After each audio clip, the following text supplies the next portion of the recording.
Assalamualaikum warahmatullahi wabarakatuh. Saya Oki Sukmawati. Saya Firman Nur Said. Saya Fahmi Angga Pramudita. Saya Muhammad Irwan Sabeni. Di sini akan mempresentasikan tentang analisa suhu ruangan di laboratorium Fakultas Teknik. Yang pertama, bab 1 pendahuluan. Latar belakang. Kenyamanan thermal merupakan salah satu unsur kenyamanan yang sangat penting karena menyangkut kondisi suhu ruangan yang nyaman. Yang kedua, rumusan masalah.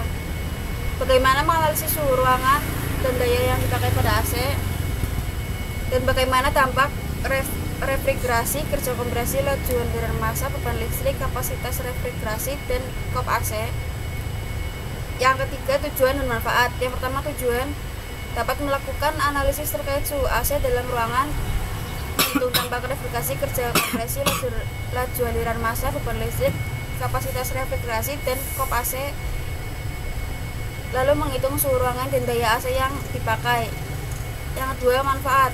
Mengetahui suhu ruangan dan daya AC yang dipakai, mengetahui dampak refrigerasi, kerja kompresi, laju aliran massa, beban listrik, kapasitas refrigerasi, dan kop AC. Bab 2 dasar teori. 1. Refrigerasi. Pengkondisian udara atau biasa kita sebut dengan AC merupakan mesin pendingin yang sistem kerjanya berdasarkan siklus refrigerasi kompresi uap.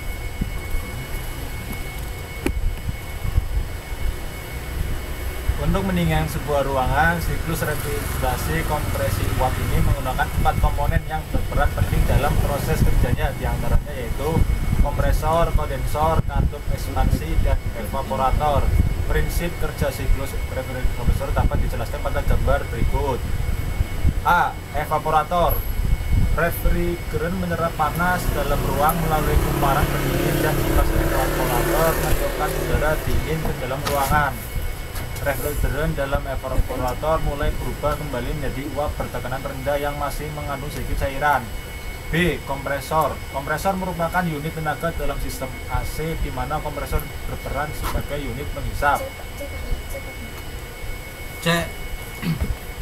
Kondensor. Di dalam kondensor, refrigeran yang sudah dimanfaatkan akan mengalami perubahan fase dari fase menjadi fase cair. Di kondensor, refrigeran dikondisikan dan diturunkan tekanannya serta temperaturnya. D. Katup ekspansi. Dari kondensor menuju katup ekspansi untuk diturunkan tekanan dan temperaturnya menjadi lebih rendah dan sebelumnya. Bab 3. Metode penelitian. Metode penelitian. 1. Studi literatur. Studi literatur merupakan pembelajaran dari sumber pembacaan yang mendukung dalam perancangan sistem ini. Adapun referensi yang dipakai adalah buku, jurnal, website, dan referensi lain yang relevan.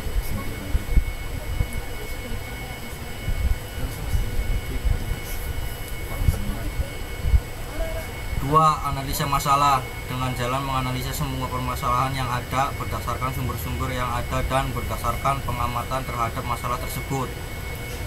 B. Waktu dan tempat. Analisa ini dilakukan pada hari Jumat 2 Desember 2022 di Laboratorium Fakultas Teknik dan Ilmu Komputer Universitas pada saat Tegal.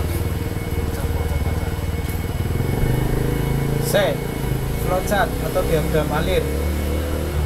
Mulai, kemudian studi pustaka, ada studi lapangan, kemudian ada tujuan penulisan, lalu menghitung beban pendingin, kemudian pengambilan dan pengolahan data, lalu analisa hasil, kesimpulan, dan selesai. D. Instrumen penelitian, alat dan bahan. Yang pertama, alat tulis untuk mencatat data. 2. Kamera HP. 3. Stopwatch. 3. Wattmeter. Kemudian termometer AC.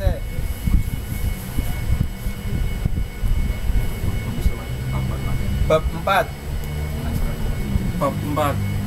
Analisa dan pembahasan hasil pengujian seperti sudah tertera di slide. Kemudian analisa yaitu perhitungan set RC 16 derajat Celcius menit ke 10,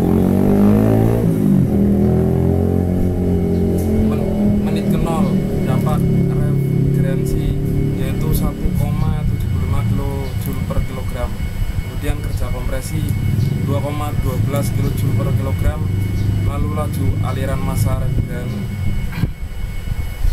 92 kg per second, kapasitas refrigerasi 5,11 kW, koefisien of performance 0,82. Lalu menit ke 1, dampak refrigerasi 1,17 kJ per kilogram, kerja kompresi 5,05 kJ per kilogram, laju aliran massa refrigeran 100,5 kg per second, kapasitas refrigerasi 117,85, koefisien of performance 1,17,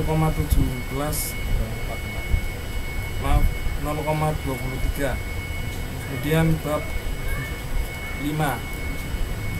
Untuk bab 4 selengkapnya ada di slide dan silakan tinggal dilihat saja dan dipelajari. Selanjutnya tinggal bab 5.